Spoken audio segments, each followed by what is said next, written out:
mbokk yi dal leen ak jàmm si seen xibaar météo yi lu si gën a fës si xibaar yi nag bokk na si seddaay guddi si jëm fajar si seddaay soosee nag dina wàññeeku si biir réew mi lu ko dalee tey si guddi jëm ëllëg sa fajar waaye bu ñu duggee ëllëg sa àllarba ji tam tàngoor ji dina wàññeeku bu baax si biir réew mi bu ñu xoolee sunu naataalu satellite bi naataal ji mu ngi wan ay ndiir yu jóge sa géej ga di wàlliyaan ci di dugg bu baax si biir réew mi waaye naataal bi tam mu ngi wan ay ngelaw yu jóge sa tugal ngelaw soosee nag dina indi ab seddaay si biir réew ba tax na température yi dina wàññeeku as lëf lu ko dalee tey si guddi jëm ëllëg sa fajar bu ñu xoolee sunu prévision bi sax si tey si guddi jëm ëllëg sa fajar mu ngi wan ay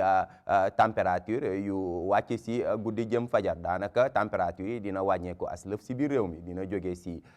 fukki degré ak juróom ñaar foofee si Thiès Kaffrine ak si yenn gox-goxaan yi Ziguinchor dem ba fukki degré ak juróom-ñeent sa Ndakaaru Fatick dugg ba si biir réew mi waaye seddaay si dinañ ko gën a yëg si diwaan bi nekk foofee sa Matam ndax foofu ñu ngi fay xaarandi fukki degré ak juróom-benn daanaka Kaolack foofu la ñuy xaarandi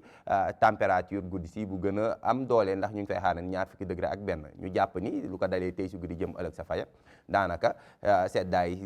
fajar si dinañ ko gën a yëg si gox-goxaanu réew mi bu ñu duggee nag ëllëg sa àllarba ja ba jant bi fenk dinañ gis ni tamit tàngoor si dina wàññeeku as lëf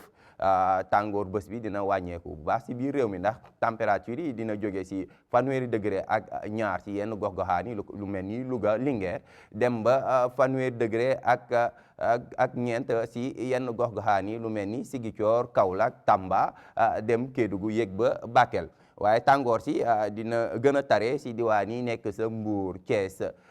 Kaffrine dem ba Matam daanaka fanweeri degré ak juróom mooy doon température bu gën a mag te ñu ngi koy xaarandi si diwaan yooyee Ndakaaru nag